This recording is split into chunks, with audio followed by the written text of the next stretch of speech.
ٹھیک ٹھیک ہے، بالکل۔ اب ایسا ظاہر ہے ایک بڑا سنگین معاملہ ہے کہ پرائم منسٹر ہاؤس سیو نہیں ہے، اور جس طرح عامر صاحب کہہ رہے ہیں تو پھر یہ اب انٹیلیجنس ایجنسیز کے اوپر بھی کیا وہ کس طرح سے اب اس کو فائنڈ آؤٹ کریں گی۔ اب آپ کے خیال میں کیونکہ بڑی کمیٹیاں بنتی ہیں، بڑی لیکس آتی ہیں، لیکن اس کے بعد معاملہ 2-4 دن ایسے ہی خبروں میں رہتا ہے اور پھر دب جاتا ہے، یہ اتنا سویر ایشو ہے، آپ کو لگتا ہے کہ اس کی تحقیقات بھی بڑی نتیجہ خیز ہونی چاہیے؟ ایک تو وہ رانا صاحب جو کہہ رہے ہیں نا 50 وہ جو اپنی گورننس 50% تو بات ان کی بالکل ٹھیک ہے، کیونکہ وہ جو انڈیا سے پاور پلانٹ ہاف آنا تھا وہ ظاہر انہوں نے بتا دیا کہ وہ کس طرح اس کے مسائل ہو سکتے ہیں، لیکن 50% انہوں نے مان بھی لیا کہ وہ گریڈ اسٹیشن ہم بنا کے دے رہے ہیں آپ کے داماد کو، اس لیے آپ ٹینشن نہ لیں۔ دوسرا دعا میں اس پہ یہی کہوں گا کہ یہ تو ہونا ہی تھا جو کسی بھی ہاؤسنگ سوسائٹی میں دیا جاتا ہے۔ رانا صاحب وہ دیا جاتا ہے نا، لیکن سفارش کون کر رہا ہے، کس کے لیے کر رہا ہے، اصل تو بات یہ نہیں 2020 سے نہیں ایاز صاحب 2020 سے انہوں نے ہائی کورٹ کا فیصلہ بھی کل دیا کہ آرڈر کیے ہوئے کہ مت روکیں اسے دیں، انہوں نے نہیں امپلیمنٹ کیا۔ میں اور آپ اگر آپ 2-2.5 سال سے رانا صاحب کا بھی نام ہے ہائی کورٹ میں رانا صاحب نے تو وہی کام کیا جو چینل پہ بھی بیٹھ کے کرتے ہیں روزانہ، اس چیز کا دھیان رکھ رہے ہیں کہ نہیں ایسا کوئی میں نے جو بھی بات کیا ہے، میرا جو نام ہے نا، میں بڑی دیر سے تھا کہ بریگیڈیئر صاحب یا کوئی بولے گا، میں نے وہی کام کیا جو میں چینل پہ روزانہ بات کرتا ہوں، اپنی رائے رکھتا ہوں۔ جیسے میں نے کراچی نیب کے بارے میں کہا کہ وہاں پہ افسروں نے سرکاری گھر جو نیب کی کسٹڈی میں کرپشن کے نام پہ آئے وہ انہوں نے خود رکھ لیے، وہ سرکار کو دیے نہیں، بیچے بھی نہیں، اور مزے سے رہ رہے ہیں۔ اچھا اب اس پہ میں آپ سے کہہ رہا تھا کہ یہ تو ہونا ہی تھا، آپ کو میں تھوڑا پیچھے لے جاؤں گا۔ ڈان لیکس آپ کے سامنے ہے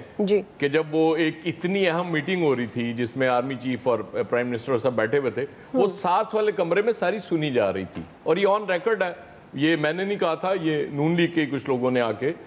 چینلز پہ کہا تھا کہ جی ہم وہ ساری گفتگو سن رہے تھے۔ تو جب آپ نے خود یہ سسٹم ایک شروع کیا تھا تو ظاہر آپ بھگتنا تو پڑے گا، اگر عمران خان صاحب کی 4 سال کی ہیں تو ان کو بھی بھگتنا پڑے گا، فی الحال ظاہر ہے یہ بھگت رہے ہیں،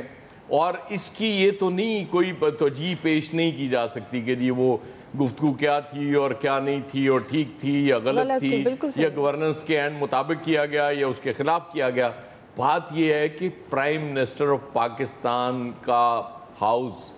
وہ وہاں سے چیزیں نکل کے ڈارک ویب تک چلے جانا، پتہ اطلاعات تو یہی ہے نا کہ جی وہ پیسے مانگ رہے تھے تو انہوں نے کہا کہ جاؤ بکواس کر رہے ہو تمہارے پاس کیا ہے، تو پھر انہوں نے یہ ریلیز کی۔ اب وہ کچھ اور بھی چیزیں ظاہر ہے اب عمران خان صاحب دعویٰ کر رہے ہیں تو اس کا مطلب کچھ اور چیزیں بھی پہنچی ہوئی ہیں، ہو سکتا ہے عمران خان صاحب کی کوئی آئے تو کل پی ایم ایل این کا کوئی لیڈر اس کو کلیم کر رہا ہو، تو بیسکلی یہ بہت بڑا فیلئر ہے ہمارا،